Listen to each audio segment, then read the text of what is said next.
अस्सलाम वालेकुम नाज़रीन। ट्राई नेशन सीरीज जीत गए हैं, हम चैंपियन बन गए हैं ट्राई नेशन सीरीज के। वो जश्न में बना लिया है। अब हमने आगे की तरफ सोचना है, जो एशिया कप है जो आज से शुरू हो रहा है, इसके बारे में सोचते हैं। आज उसके ऊपर बात करते हैं कि पाकिस्तान का यही जो स्क्वाड है ये ठीक है पाकिस्तान के लिए, और इसमें मोहम्मद हारिस का जो नंबर है वो भी ठीक है, इस पोजीशन पे वो सही खेल रहा है। इसके ऊपर बात करेंगे। गो के पाकिस्तान ने रिजल्ट ले लिया, लेकिन ये इसका ये मतलब नहीं है कि पाकिस्तान दुनिया की सफ़े अव्वल की टीमों में शामिल हो गया है। अभी पाकिस्तान को बहुत मेहनत करनी होगी। अभी पाकिस्तान तरबियती मराज में है। अफगानिस्तान को वो एक हाइप क्रिएट हुई थी कि अफगानिस्तान जब नाकाबिले तस्खीर है, तो इसलिए वो इंडियन मीडिया ने, कुछ पाकिस्तानी ना लीडर्स ने, कुछ पाकिस्तानी सोशल एक्टिविस्ट ने उसको ना वो हाइप क्रिएट की हुई थी ना, तो इसलिए वो थोड़ा सा दिलचस्प हुआ था। लेकिन ये है कि वो उसका ये मतलब नहीं है कि हम अफगानिस्तान और यूएई से जीत के तो हम ये समझेंगे हम पाकिस्तान सफ़े अव्वल की टीम में है। अभी पाकिस्तान को बहुत मेहनत करनी होगी आगे। तो आज एशिया कप का जो है तो आगाज हो रहा है, और एशिया कप में पाकिस्तान 12 तारीख को ओमान के खिलाफ पहला मैच खेलना है पाकिस्तान ने, और दूसरा 14 तारीख को इंडिया के अगेंस्ट खेलना है। और अब देखते हैं कि पाकिस्तान जो है तो वो इसके लिए तैयार है। उसने इस ट्राई नेशन सीरीज से फायदा उठा लिया है और मेंटली तौर पर वो स्ट्रांग है। और इस ट्राई नेशन सीरीज में गो के वो फातिहाना अंदाज में जा रहा है, लेकिन उसकी प्रिपरेशन कंप्लीट है और वो अपनी पूरी स्ट्रेंथ के साथ जा रहा है। इसके ऊपर आज बात करते हैं। सबसे पहले जो है तो सलमान अली आगा ने एक, जब मोहम्मद हारिस के बारे में ना उसको प्रेस कॉन्फ्रेंस में सवाल हुआ था कि मोहम्मद हारिस जो है तो वो परफॉर्म नहीं कर रहा है, तो उसका नंबर 6 पे आपने ना उसको, तो वो कह रहा है कि मोहम्मद हारिस गो के परफॉर्म नहीं कर रहा है चूंकि इसकी ये पोजीशन ही नहीं बनती थी। और ये इसके ये करेक्टर है कि इसकी पोजीशन ना होने के बावजूद ये लड़का जो है तो वो खेलने के लिए जा रहा है नंबर 6 पोजीशन पे ऊपर। तो ये करेक्टर वर्क शो कर रहा है और इस करेक्टर को हम कंटिन्यू करना चाहते हैं और आइंदा एशिया कप पे वो परफॉर्म करेगा। अब आप देखें कि ना मोहम्मद हारिस का खुद कैप्टन को पता है कि वो परफॉर्म नहीं कर रहा है, ना इस पोजीशन, ये पोजीशन ही उसकी नहीं है। खुद एडमिट कर रहा है कि इसकी पोजीशन नहीं है। जब उसकी पोजीशन नहीं है तो आप रिस्क क्यों ले रहे हैं फिर उसके ऊपर? उसको अपनी पोजीशन के ऊपर खिलाए। अब इस बच्चे के ना, यानी इसका मेंटली तौर पे इसको ना डैमेज कर रहे हैं आप, फिजिकली तौर पर डैमेज कर रहे हैं, और इसकी परफॉर्मेंस के ऊपर ये गायब ही हो जाएगा। यानी एक मोहम्मद हारिस के ऊपर आप कह रहे हैं कि वो करेक्टर है, तो आया आप अपना करेक्टर शो कर रहे हैं कि इस बच्चे का ना कैरियर जो है तो कैसे स्ट्रॉन्ग किया जा सकता है, उसको अपग्रेड कैसे किया जा सकता है, और वो ना शो करे और पाकिस्तान को डिलीवर करे। अब आप रिस्क तो ले रहे हैं उसकी, और ये भी आप मानते हैं कि उसका करेक्टर नहीं है, ना इसका ये पोजीशन उसकी नहीं है। अब उसका करेक्टर के ऊपर भी आप सवाल कर रहे हैं कि बड़ा अच्छा करेक्टर है कि उसने एहतजाज नहीं किया और चुप करके खेलना शुरू कर दिया। लेकिन सवाल ये पैदा होता है कि वो तो करेक्टर शो कर रहा है, आप उसके ऊपर डेवलपमेंट के लिए क्या रोल अदा कर रहे हैं? आपको ये शो करना होगा कि खुदा ना ख्वास्ता अगर वो एशिया कप में फेल हो जाता है, बाद में मैनेजमेंट सेलेक्टर उसको गायब कर देते हैं, तो उसका कैरियर तो खत्म हो गया। उसके कैरियर के साथ इतना बड़ा रिस्क है। हाँ, वो परफॉर्म करे, अगर आप ऊपर जब जाके परफॉर्म करता है, जब आपको लोअर ऑर्डर में कोई नहीं बैट्समैन मिलता, ये परफॉर्मर है टॉप ऑर्डर के ऊपर, तो उसके बाद अगर आ भी जाए तो पता चलता है कि इससे जो है तो वहां से इधर एडजस्टमेंट हो रही है और इसकी प्रॉब्लम हो रही है।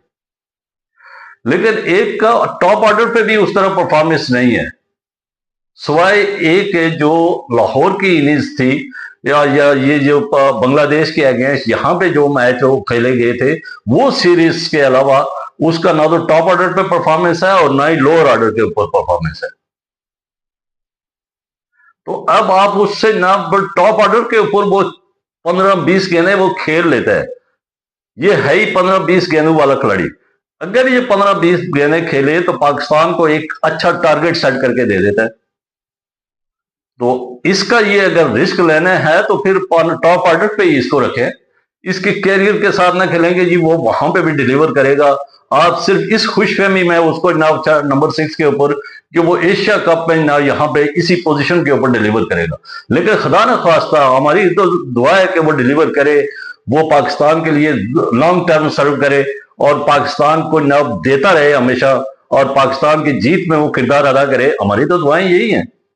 हम तो इसलिए कह रहे हैं कि उसका ना किरदार जहां पे बनता है, जहां पे उसका कैरेक्टर बनता है, जहां पे उसका रोल बनता है, उस रोल को ना उसके उसके रोल को डिफाइन करें कि इसका ये रोल है।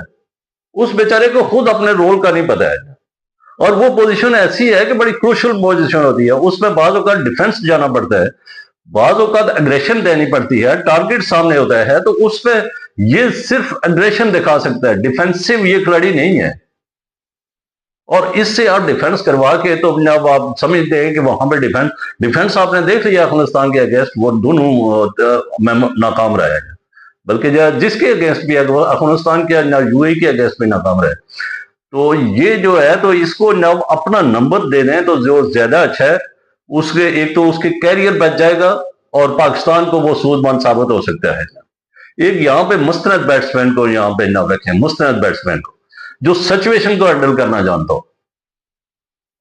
तो एशिया कप में मुश्किल हो जाएगा कि आप ये ट्राई नेशन सीरीज का खेल के तो आप कह रहे हैं कि जनाब इस खिलाड़ी को इसी पोजीशन के ऊपर खिलाएंगे, इंडिया इस पोजीशन के ऊपर इसको खेलने नहीं देगा। तो इसलिए इसकी एडजस्टमेंट जो है ना, मोहम्मद हारिस की एडजस्टमेंट बड़ी जरूरी है।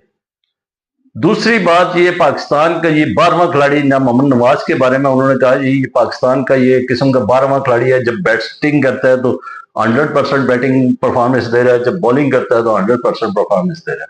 तो इसलिए एक शॉर्ट बॉलर के साथ जा रहे हैं। देखिए, हारिस मोहम्मद नवाज ने नो डाउट बड़ा अच्छा परफॉर्म किया है, और उसमें डाउट भी नहीं है, उसने इस ट्राई नेशन सीरीज में बड़ा जबरदस्त परफॉर्म किया, एक हैट्रिक भी की है उसने, और फाइनल में उसने बड़ा जबरदस्त रोल अदा किया है ना, बॉलिंग और बैटिंग में भी उसने बड़ा अच्छा, छोटी सी एक इनिंग्स है लेकिन अच्छी इनिंग्स थी वो।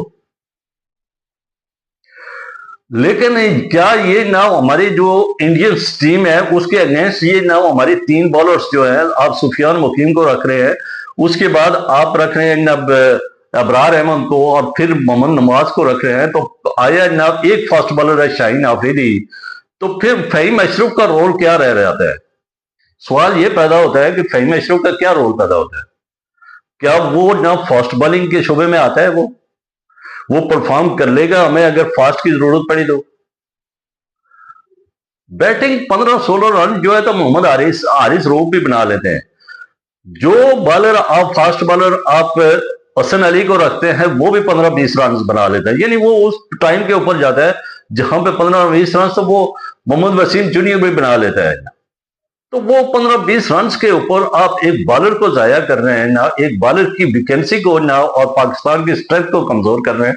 ये एक बड़ा ना सोचने का मुकाम है, और ये इसकी ये जो कमी, ये जो बॉलर एक शॉट के तौर पर आप मैदान में उतर रहे हैं, इसकी कमी आप एशिया कप में देखेंगे। एशिया कप में ये वाली टीमें नहीं होंगी, उधर ऑल स्ट्रांग टीमें मजबूत है, उधर श्रीलंका के साथ भी हमारा वास्ता पड़ सकता है, उधर बांग्लादेश के अगेंस्ट भी पड़ सकता है, उधर हमारा अफगानिस्तान के अगेंस्ट भी पड़ सकता है। अफगानिस्तान जो स्पिनर्स के लिहाज से दुनिया की बेहतरीन टीम है, वो कि उनकी बैटिंग स्ट्रगल कर रही है लेकिन स्पिनिंग का शोबा उनका बहुत अच्छा है। तो उनके स्पिनर्स के सामने, और फिर अफगानिस्तान के, और उसके बाद इंडिया है, बड़ी ताकतवर टीमें हैं ये, और इन ताकतवर टीमों के सामने ना अब फहीम अशरफ डिलीवर कर रहा है ना बॉलिंग। फहीम अशरफ की बॉलिंग जो है तो वो डिलीवर करेगी, और फहीम अशरफ के बाद ना आप एक शॉर्ट बॉलर रख रहे हैं तो साइम अयूब जो है तो उसको चार्ज नहीं किया जाएगा, उसको यूएई ने चार्ज किया है, उसको अफगानिस्तान ने चार्ज किया है, तो आप क्या समझते हैं वो 4 ओवर ठीक कर लेगा? तो ये बड़े क्वेश्चन मार्क हैं। अगर आप एक शॉर्ट बॉलर के साथ जाएंगे तो पाकिस्तान को एशिया कप में मुश्किल पैदा हो सकती है। पाकिस्तान को एशिया कप में फुल स्ट्रेंथ के यानी 4 स्पेशलिस्ट बॉलरों के साथ मैदान में उतरना होगा, फिर ही जाके तो कोई बेहतर रिजल्ट लाया जा सकता है। कमजोर टीमों को आप शिकस्त दे देंगे, आप 4 बॉलर के बजाय 2 बॉलर भी रखें तो आप शिकस्त दे सकते हैं। लेकिन पाकिस्तान को जब ताकतवर टीमों के सामने, इंडिया के सामने, श्रीलंका के सामने आपको आना पड़ेगा, अफगानिस्तान के सामने, और फिर ना बांग्लादेश के सामने, तो आपको ताकतवर ना फुल स्ट्रेंथ के साथ मैदान में उतरना होगा।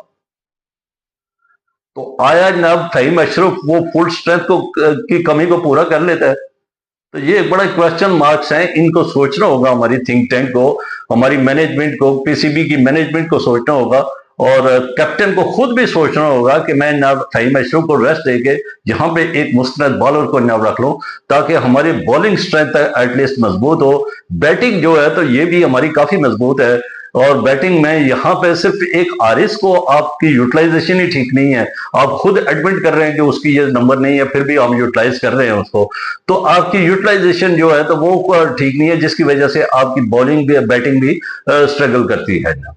अगर आप यूटिलाइजेशन को ठीक कर लेंगे तो आपकी बैटिंग भी ठीक हो जाएगी, और अगर आप स्ट्रेंथ को यानी बॉलिंग की स्ट्रेंथ को मैदान में उतारते हैं तो पाकिस्तान ज्यादा अच्छा रिजल्ट दे सकता है। बनिस्बत ऐसा है कि एक शॉर्ट बॉलर के साथ आप मैदान में उतरेंगे और बैटिंग की यूटिलाइजेशन आप ठीक नहीं करेंगे तो आप समझें कि मैं एशिया कप में बहुत अच्छा परफॉर्म करूंगा, ये मुश्किल हो जाएगा। और यहाँ पे जो है तो पाकिस्तान को एक तो बॉलिंग स्ट्रेंथ, एक तो बैटिंग स्ट्रेंथ, और एक जो उसकी पोजीशन है उस पोजीशन, ये तीन चार चीजें इनको सोचनी होंगी अगर एशिया कप में बेहतर पोजीशन लेनी है। अगर एशिया कप को जीतना है, इंडिया के अगेंस्ट जीतना है, बांग्लादेश के अगेंस्ट जीतना है, श्रीलंका के अगेंस्ट जीतना है, तो पाकिस्तान को फिर इस किस्म की हिकमत अमली अपनानी होगी।